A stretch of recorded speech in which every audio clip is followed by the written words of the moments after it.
رب هب لي من الصالحين فبشرناه بغلام حليم فلما بلغ معه السعي قال يا بني إني أرى في المنام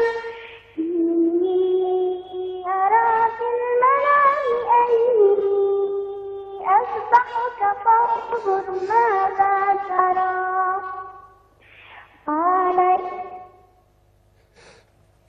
يا براءة يا براءة، والله لقد كاد قلبي أن ينخلع، والله لقد عجز لساني عن الحديث.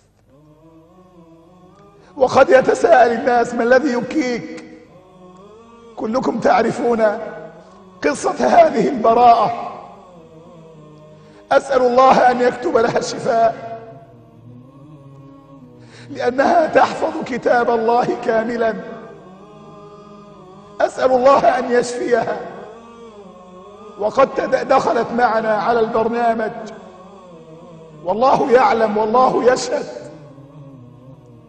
بأنني لأول مرة في حياتي أبكي من قلبي، والله يشهد على ذلك، لأننا نتحدث في الرضا بقضاء الله تعالى وقدره، وهذا هو قضاء الله، وهذه هي إرادة الله، فلا راد لحكمه ولا معقب لقضائه.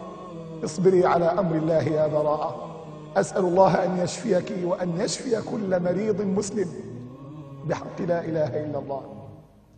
هذه براءة يا أحبائي، طفلة صغيرة مثلكم تحفظ كتاب الله تبارك وتعالى كاملا، وقد ابتلاها الله تبارك وتعالى بمرض. ادعو لها أن يشفيها الله تبارك وتعالى، وأن يشفي الله كل مريض مسلم.